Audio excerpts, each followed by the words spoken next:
अब हम आपको शिव महापुराण में सूत जी का काशी में आगमन की कथा सुनाते हैं। व्यास जी बोले, हे मुनीश्वर, सूत जी के चले जाने पर मुनिगण बहुत ही आश्चर्यचकित हुए और आपस में विचार कर कहने लगे कि वामदेव का मत जिसे सूत जी ने कहा था और जो बहुत कठिन है उसे तो हम लोगों ने भुला दिया। अब यही ज्ञात नहीं कि उन मुनिवर के कब दर्शन होंगे।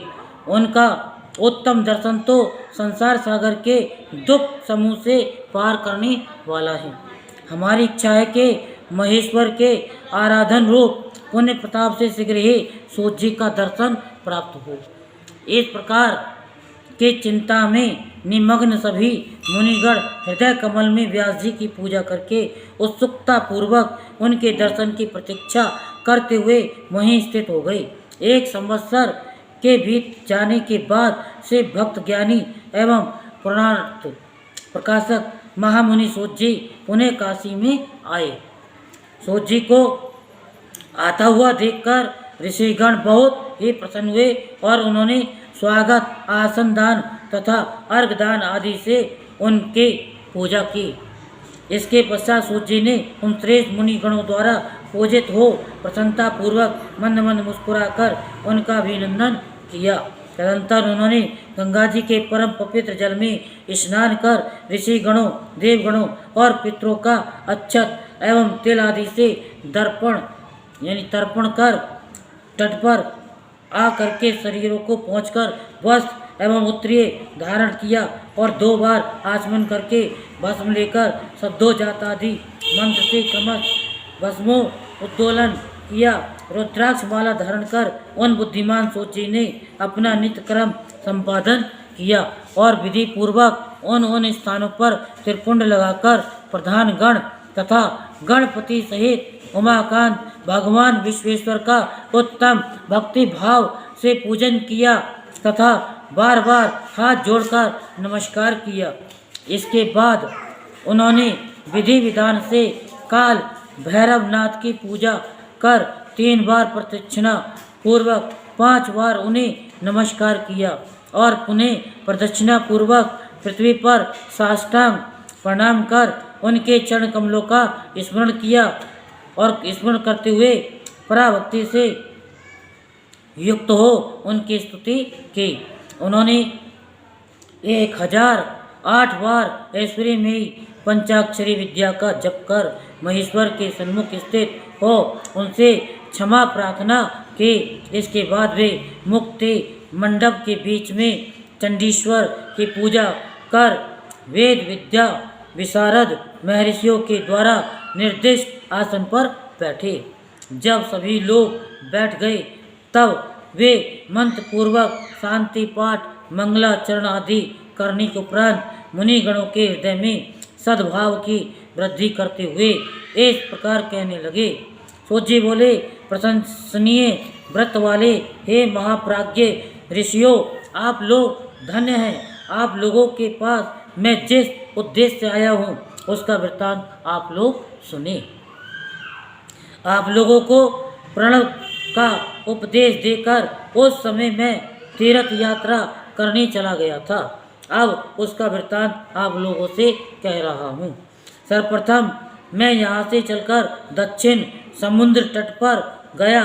वहाँ पर स्नान कर विधि पूर्वक कन्याकुमारी देवी शिवा का पूजन किया। इसके पश्चात हे ब्राह्मणों, वहाँ से स्वर्ण मुखरी के तट पर गया।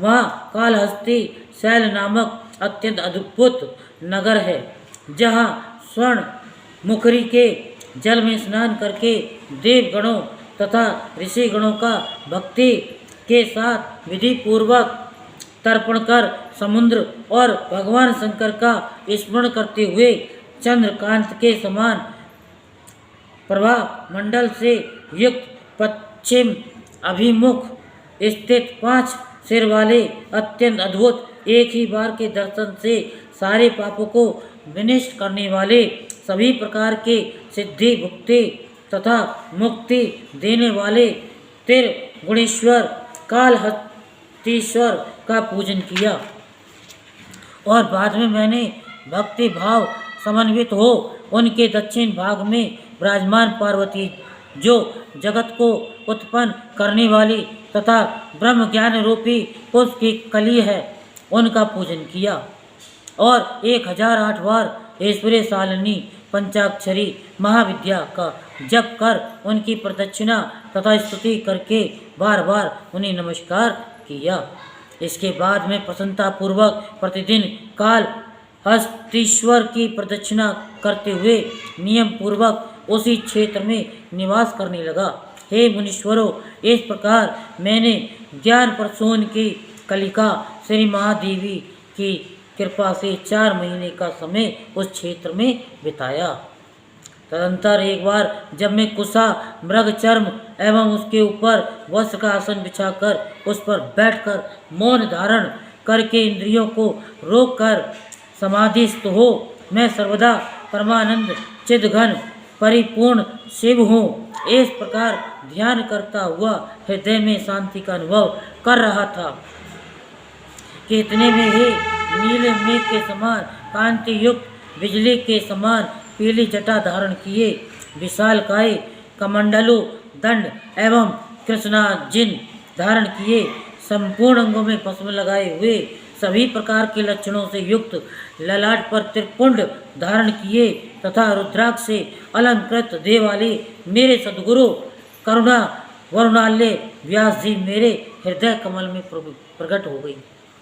हे मुनियों, उनके दोनों नेत्र कमल दल के समान अरुण तथा विस्तृत थे।